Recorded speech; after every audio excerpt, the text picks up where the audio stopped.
I've been really on my own when I think about it. Yeah, my house is not a home when I think about it. I've been feeling so alone when I think about it. Yeah, nobody really got me when I think about it. I'm really on my own when I think about it. It's me, SimbaTV. Bang!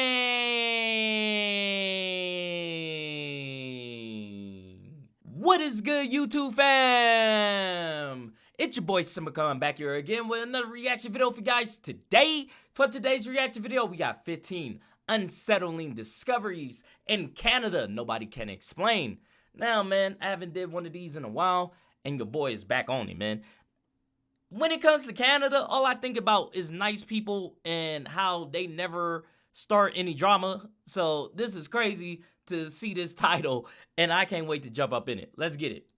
Oh, Canada. There's a lot to love about this huge country, from its majestic landscapes to its multicultural population. Its unique combination of beauty and odd history makes it one of the most special countries in the world. But every place has a dark side, right? The Screaming Tunnel was built in the 1900s. It's an underpass. Canada is no exception. From natural to supernatural, sea to sky, east, west, north, and south, 15 unsettling discoveries in Canada nobody can explain.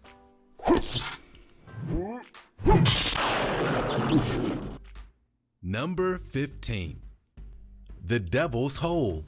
The Discovery Islands are a group of islands located at the northern end of the Salish Sea and the eastern end of the Johnstone Strait between Vancouver Island and the mainland coast of British Columbia. The waters around the Discovery Islands have always been a highway linking people on the coast, but some of the local tidal rapids are the most powerful in the northern hemisphere and have taken many lives and many vessels. Really? Tidal rapids are a natural occurrence where a fast-moving tide passes through a narrow passage, creating waves, eddies, hazardous currents, and as you can see, whirlpools like this one. The Devil's Hole. When two or more currents flowing in different directions meet, their waters begin to swirl around each other. If they're strong enough, they may begin to spiral downward. This forms a vortex. That's See?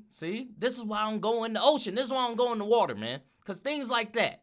Like, how do you explain that? Imagine you just going to the lake, to the ocean or something. You know, it's a beautiful day out. You want to take a little dippity dip. And then you get caught in that. And now look at you. In the devil's hole. Like, no, I'm good. I'm solid. Thank you. Come again. I won't. Like, no. It's the empty space in the center of a whirlpool. It has the power to pull objects into it. Most whirlpools aren't cause for concern. However, those that are very large or powerful can pose a serious threat to anyone who comes too close. These very strong whirlpools are called maelstroms. Despite the danger, whirlpools are a fascinating natural phenomenon. Now, let's get ready for today's open discussion. In the fourth installment of the iconic Alien movie franchise, Alien Resurrection, we learned that the fictional xenomorph creatures that terrorize the crew in every movie can actually swim. But who knew they were from Canada? Isn't the water too cold up north? We're kidding, of course, but there might be a reason to believe these swimming aliens like it there.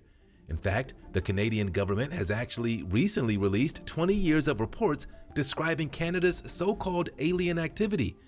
The 500-plus reports spanning nearly 300 pages contain dozens of strange sightings, from commercial pilots, soldiers, to police officers. Could this be the strangest of them all? Are divers seeing aliens as they swim? And would this make you... I can't say this enough, y'all. Stay out these waters, bro. Stay out these lakes, these oceans and stuff like that. Bro, if you're swimming and you see something like that, there's nothing you can do. You know it swims faster than you. It's Usain Bolt in the goddamn ocean, okay? You know it's coming at you and it's gonna try to eat you. Everything down there wants to kill you. Why would I go? It gets my blood just going, man. That's wild. That's wild. And if this is actually like a real picture, like it's not Photoshop or anything like that, man, That's crazy. Like, that's all I can say is that crazy. I don't want to go to Canada no more. Y'all got fucking Alien versus Predator in the waters. I'm good. Why would I want to do that? Never want to swim in Canada ever again? I don't want to swim. Comment below with your thoughts and use the hashtag open discussion. You want to know a little secret? If you smash the like button, subscribe, and click the notification bell, you'll have superpowers for the rest of your life. So what are you waiting for? Time to fly. Number 14, World War II bomber. Housed in what's now the Pacific Rim National Park, this World War II bomber still sits exactly where it crashed years ago. Those willing to brave the trail can discover the wreck for themselves at the end of a slightly treacherous and absolutely stunning hour-long jaunt. But it's worth it. One night in 1945, over the west coast of Canada, a Canso bomber plane was flying with a crew of 12 on board. Heading out in the dark at 11 p.m., the plane malfunctioned and lost power. The bomber was falling hundreds of feet per minute when it hit the trees and crashed. The quick thinking of the pilot who stalled the plane to slow its descent was the reason that all 12 crew members survived the crash. Wow, 11 that's hours crazy. after the crash, the entire crew was rescued. And there, the destroyed plane remains. The site itself is a free-for-all. Take photographs, climb aboard, or have a picnic. Anything one might risk doing atop a remote, secluded heap of torn metal edges is fair game. To reach the site of the crash, park at Radar Hill and walk to the 15th telephone pole heading away from Tofino. At about 10 minutes in, you'll come across an abandoned building that's also well worth exploring. The rest of the hike is filled with exotic flora, fauna, and tons of mud. Number 13. Post Office Lynx. Every once in a blue moon, a rare and fascinating creature will depart from its wild environment and engage with humans in a strange and entertaining way. And one Canadian caught a rare video of a wild lynx at her local Terrace Bay, Ontario post office. The lynx is a medium-sized species of wild cat. These huge kittens are also indigenous to parts of Canada and Alaska, among other places farther away, and are typically not approachable creatures.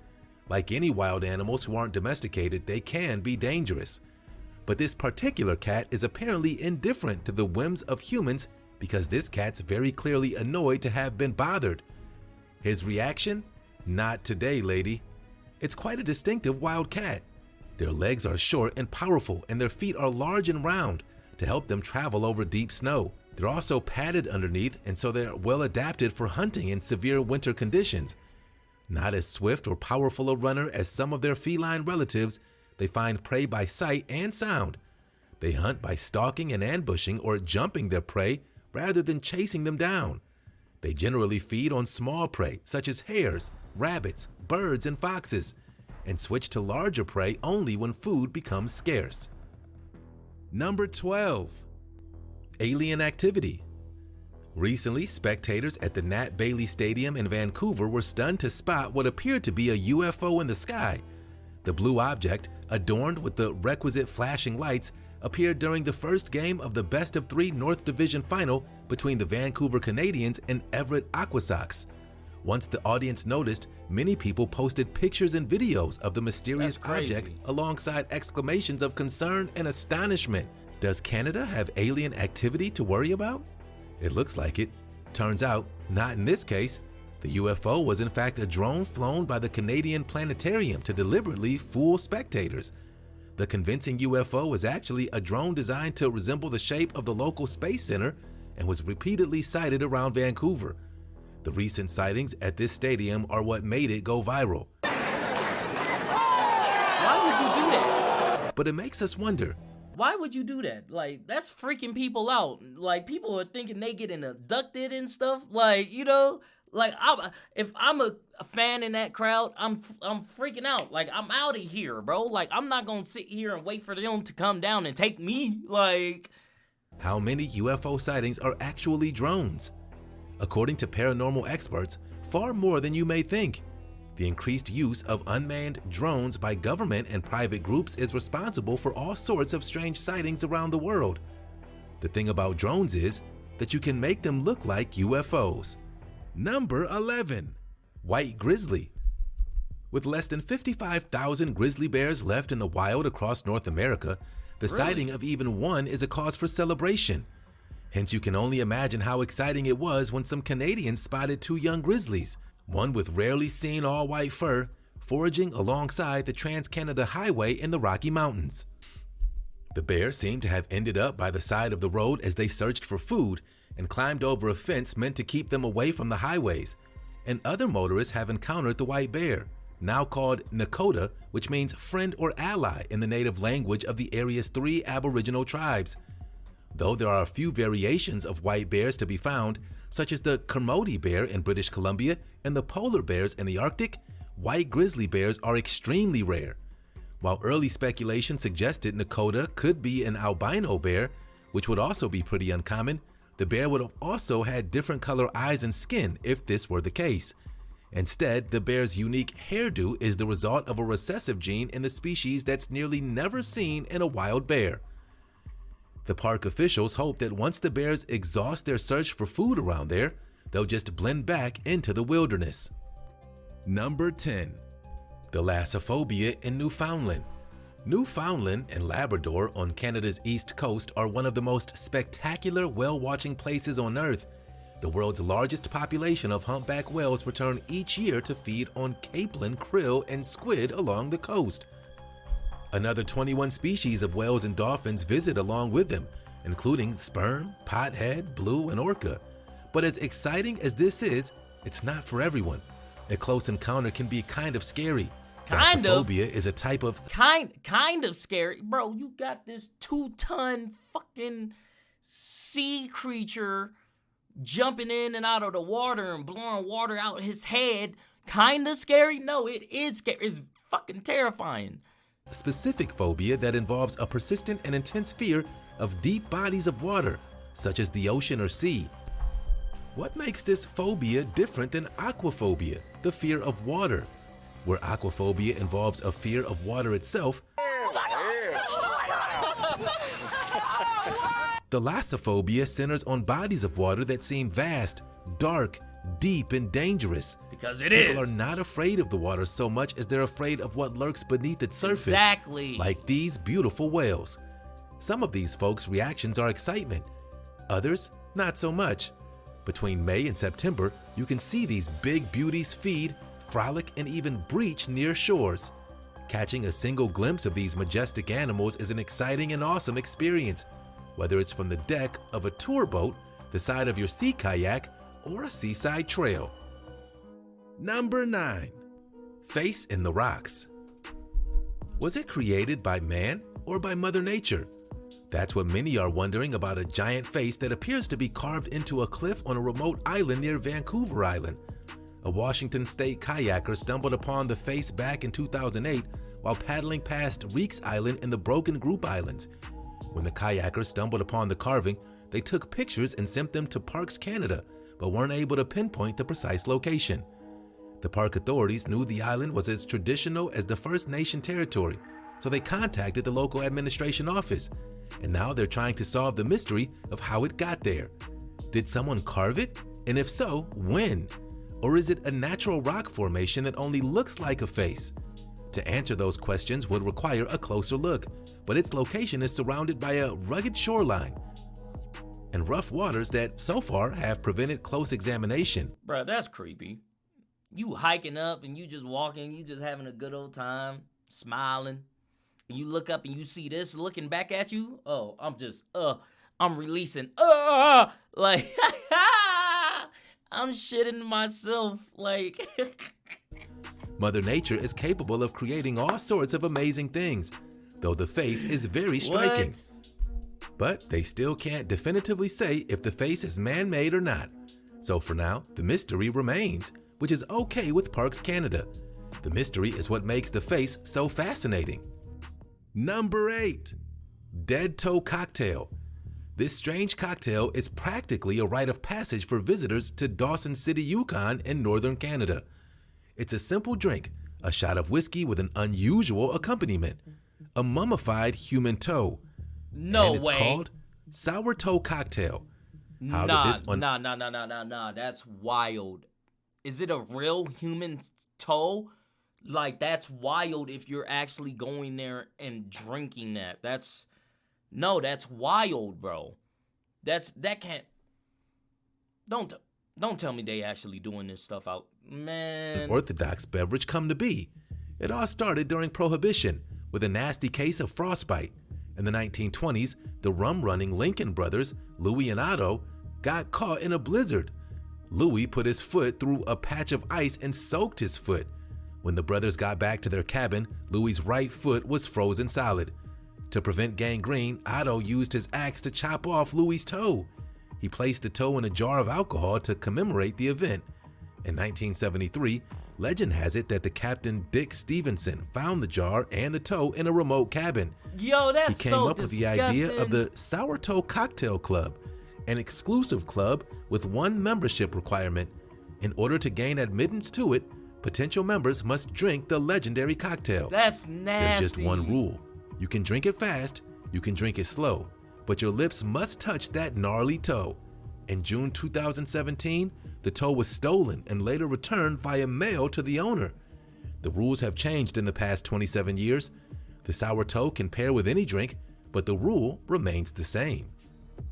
Number 7. That's so nasty. UFO Landing Pad. That's not. In St. Paul, Alberta, in the Canadian prairies, a proposal was made to build the world's first UFO landing pad as a landmark for the town in 1967. The government of Canada said okay. Built as a part of the Canadian Centennial celebration, this town has an official UFO landing welcome site.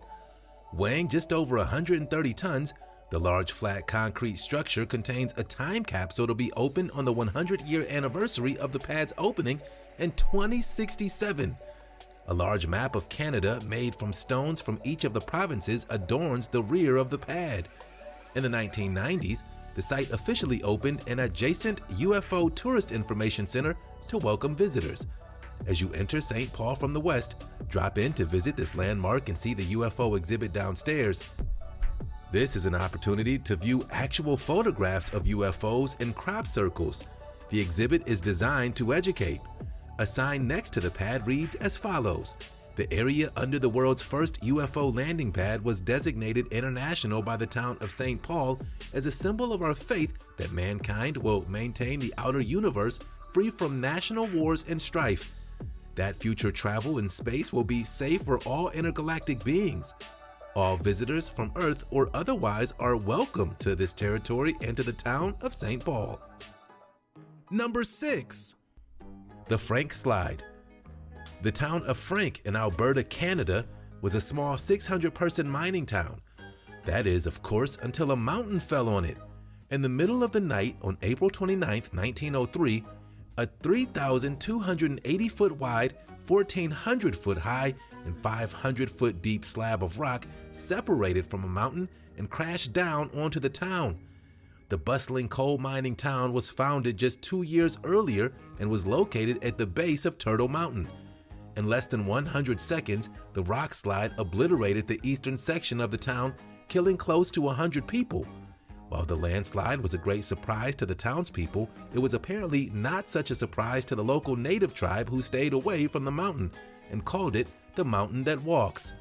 Though the mountain was unstable to begin with, coal mining only added to the problem leading to the landslide. It was the greatest landslide in North American history. Wow. And moved some 30 million cubic meters of limestone 2,300 feet down onto the town. The whole thing took roughly a minute and 40 seconds. It weighed an estimated 90 tons, so no attempt was made to recover the bodies. Immediately after the landslide, Frank became something of a sensation and tourist destination. Number 5. The Screaming Tunnel. Nah, I'm Located in the northwest corner of Niagara Falls, Ontario, that. a legend says that if you stand in the center of this tunnel running underneath what once was the Grand Trunk railway lines and light a match, the match will go out. You'll then hear the screams of a dying girl. That just gave me chills. I didn't like that one bit. I did not like that one bit. Why would I want to do that? Why? What type of paranormal activity? What type of what? Why would I want to do that? That's like going in the bathroom, turning off the lights, and then saying Candyman or Bloody Mary, and then the bitch appear. Like, no, we good over here. We not doing that. Every Niagara region local knows the legend of this tunnel. It's the stuff of fictional horror movies. The legend begins with a young girl that met an unfortunate fate. There are a few versions of the story, but each one agrees that she lived in a farmhouse on the south side of the tunnel. One night, her house caught fire, and she fled the building with her clothes ablaze. She reached the tunnel before she fell to the ground, and that's where she perished. Other tales say that she was set on fire deliberately by a raging father, burnt in the tunnel to hide evidence. It's a brutal legend behind the now famous name. And now it's one of the top haunted roads in the world. It's made of rough cut stone and measures 16 feet high by 125 feet long. This is an imposing dark structure, and at night it transforms into a black portal that would create anxiety on any who disappear into the darkness. This small limestone tunnel runs under the railway tracks that link Niagara Falls to Toronto and New York City. Number 4. The Smoking Hills. On the east coast of Cape Bathurst in Canada's Northwest Territories, next to the Arctic Ocean and a small group of lakes, these cliffs were named by explorer John Franklin, who was the first European to see them. They contain oil shales, which have been burning continuously for centuries. The first recorded sighting of them was in the early 1800s by an explorer while trawling the Canadian Arctic. When he saw the smoke, he ordered his crew to investigate in case it was a signal from the lost explorer. But when they reached the hills, there was no sign of life.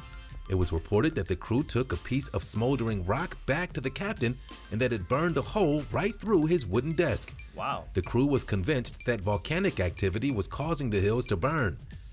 However, it soon became apparent that there was a different reason altogether for the strange phenomenon. The fires result from the autoignition of sulfur-rich deposits.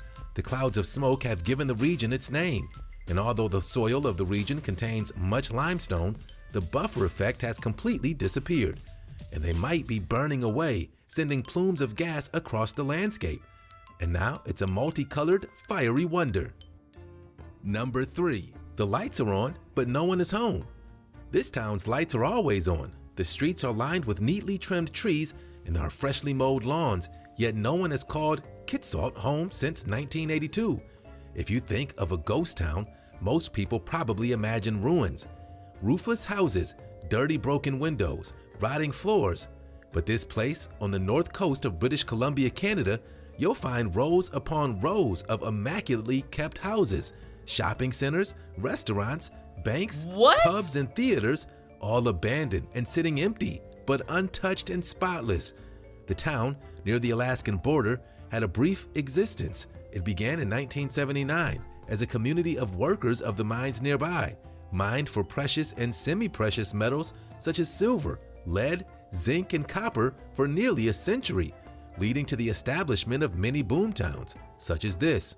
But just as life was getting started in this pristine mountain utopia, the market crashed and the entire town of some 1,200 residents abandoned it. About a total of $50 million in 1980 was spent on the town, and it had been estimated it would cost about $250 million to replace it today.